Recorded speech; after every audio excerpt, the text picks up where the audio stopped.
Hello friends, assalamualaikum. Welcome back to my channel sparklehomemaker. இன்னைக்கு நம்ம சேனல்ல மேங்கோ வச்சு ரொம்ப ஃபில்லிங்கா ரொம்ப டேஸ்டியா இருக்கக்கூடிய ஒரு ட்ரிங்க் ரெசிபி தான் பார்க்க போறோம். வாங்க எப்படி செய்யுதுன்னு பார்க்கலாம்.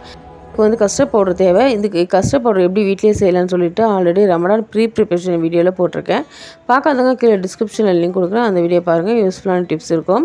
சின்னதாக ஒரு ரீகாப் மட்டும் கொடுத்துட்றேன். கஸ்டர்ட் பவுடர் எப்படி வீட்லயே செய்யலாம்னு சொல்லிட்டு கார்ன்ஃப்ளவர் மாவு, சர்க்கரை அண்ட் பால் பவுடர் மூணுமே சேம் குவான்டிட்டியில் சேம் பவுல் மெஷர்மெண்ட்டில் எடுத்துக்கோங்க.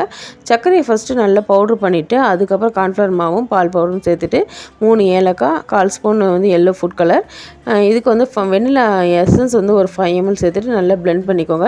பிளெண்ட் பண்ணிவிட்டு அதை நல்லா சளிச்சிட்டு ஒரு பாக்ஸில் வந்து நீங்கள் ஸ்டோர் பண்ணி வச்சுக்கோங்க. இது ரொம்ப யூஸ்ஃபுல்லாக இருக்கும் எல்லா டெசர்ட் நம்ம செய்கிறதுக்கு. வீட்டிலே ரொம்ப ஈஸியாக நம்ம செஞ்சிடலாம், விலை கொடுத்து வாங்க தேவையில்லை.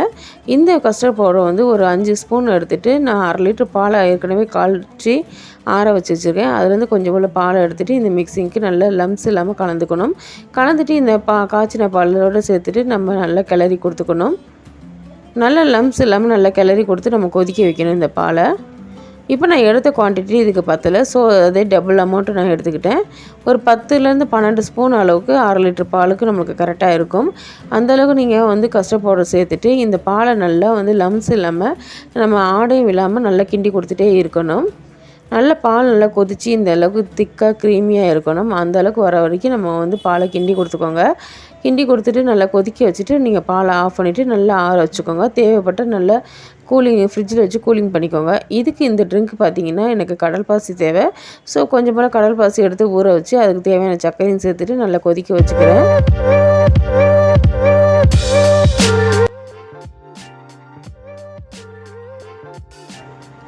கடல் பாசி கொஞ்சம் கூட திட்டு இல்லாமல் நல்லா கரைஞ்சி வந்துடணும். அப்போ தான் வந்து சீக்கிரமாக செட் ஆயிரும். இது கொதிக்கட்டும். இப்போ கடல் பாசி கொதித்து ரெடி ஆகிடுச்சு. இப்போ ஸ்டவ் ஆஃப் பண்ணி வச்சுட்டேன். இதுக்கு வந்து 3 ஃபுட் கலர் எனக்கு வந்து நான் சேர்த்துக்க போகிறேன். நான் வந்து இன்றைக்கி வந்து yellow, green and red 3 colour எடுத்திருக்கேன். உங்களுக்கு விருப்பமான கலர் நீங்கள் எடுத்துக்கலாம். என்கிட்ட ரெட் ஃபுட் கலர் இல்லை, ஸோ நான் செம்பருத்தி சிரப் செஞ்சு வச்சுருந்தேன். அதுலேருந்து கொஞ்சம் போல் எடுத்துக்கிட்டேன். ஆல்ரெடி பவுலில் வந்து லைட்டாக ஆயில் அப்ளை பண்ணி வச்சுருந்தேன். இதில் வந்து ஃபுட் கலர் சேர்த்துட்டு நம்ம கடல் பாசியை ஃபில்டர் பண்ணி வச்சுக்கலாம். இது செட் ஆகட்டும். இந்த டைமில் பார்த்தீங்கன்னா கொஞ்சம் போல் ஒரு கைப்பிடி அளவுக்கு ஜவ்வரிசி வந்து ஊற வச்சு அதை வாஷ் பண்ணிவிட்டு கொஞ்சம் போல் தண்ணி ஊற்றி கொதிக்க வச்சுக்க போகிறேன். சேவை வேணான்னா நீங்கள் வந்து கட் பண்ணிக்கலாம், ஆப்ஷனல் தான் அது. இதில் வந்து பார்த்திங்கன்னா ஒரு மேங்கோவோட பல்ப்பை எடுத்துகிட்டு கொஞ்சம் போல் பால் சேர்த்துட்டு நல்லா பிளெண்ட் பண்ண போகிறேன். 200 ml பாலை வந்து காய்ச்சி ஆற வச்ச பால் எடுத்துக்கிட்டேன். இது கூட நம்ம ஆல்ரெடி ரெடி பண்ணி வச்சுருந்தேன் கஸ்டர்ட் மில்க்கு ஃப்ரீசரில் வச்சுருந்தேன். இப்போ அது கூட சேர்த்துக்கலாம். இதுக்கு தேவையான ஐஸ் கியூபும் சேர்த்துட்டு இது கூட நல்லா பிளெண்ட் பண்ணிக்கலாம். ஃபஸ்ட்டே நீங்கள் வந்து ஐஸ் கியூபை சேர்த்து பிளெண்ட் பண்ணாதான் உங்களுக்கு திக்கன் க்ரீமியாக அதோட டெக்ஸ்சர் வந்து உங்களுக்கு கரெக்டாக கிடைக்கும். ஃபைனல் டச்சாக நீங்கள் வந்து ஐஸ் கியூப் சேர்த்திங்கன்னா உங்களுக்கு தண்ணி விட்ட மாதிரி ஆயிரும். இப்போ கடல் பாசி செட் ஆயிடுச்சு. இதை நல்லா குட்டி குட்டி பீஸாக கட் பண்ணிக்கலாம்.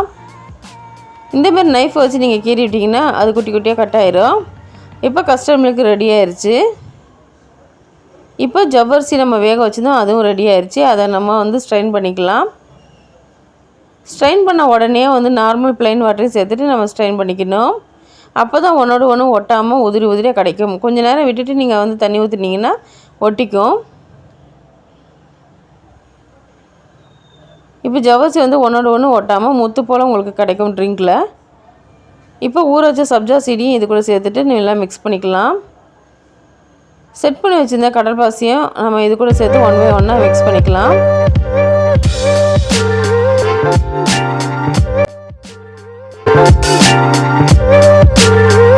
கலராக கடல் பாசி போடுறதுனால பார்க்கவும் ரொம்ப சூப்பராக இருக்கும். சாப்பிட வந்து நல்ல கிட்ஸ் வந்து என்ஜாய் பண்ணி சாப்பிடுவாங்க.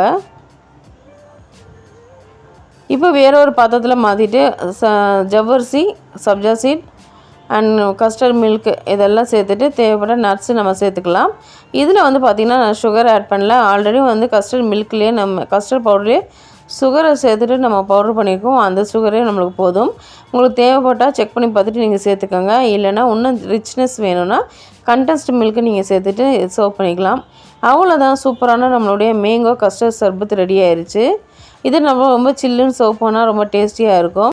அவ்வளோதான் ஃபைனல் டச்சாக மேலே கார்னிஷிங்கு நட்ஸை ஆட் பண்ணிக்கிறேன். வேணும்னா ஸ்கிப் பண்ணிக்கோங்க. இதில் ஜவ்வரிசி அண்ட் நட்ஸ் வந்து ஸ்கிப்பபிள், வேணும்னா விட்டுடலாம். இந்த மேங்கோ கஸ்டர்ட் சர்பத் வந்து சாப்பிட்றதுக்கு ரொம்ப டேஸ்டியாகவும் ஃபில்லிங்காகவும் இருக்கும். வீட்டுக்கு வர கெஸ்ட்டுக்கு ரொம்ப சில்லுன்னு ஃபில்லிங்காக சர்வ் பண்ணுறதுக்கும் இஃப்டார் டைமில் நல்லா ஃபில்லிங்காக சாப்பிட்றதுக்கும் இது ரொம்ப சூப்பராக இருக்கும். இந்த வீடியோ பிடிச்சிருந்தா லைக் பண்ணுங்கள், ஷேர் பண்ணுங்கள், மறக்காம சேனலை சப்ஸ்கிரைப் பண்ணிக்கோங்க. அண்ட் மேங்கோ சீசன் முடியறதுக்குள்ளே இதை ஒரு வாட்டி ட்ரை பண்ணிவிட்டு டேஸ்ட் எப்படி இருக்குன்னு கீழே கமெண்ட் பாக்ஸில் சொல்லுங்கள். தேங்க்ஸ் ஃபார் வாட்சிங். மீண்டும் ஒரு வீடியோவுடன் சேர்ந்து பயன்படுத்தி Stay tuned until then. Bye bye, Sparkle Homemaker.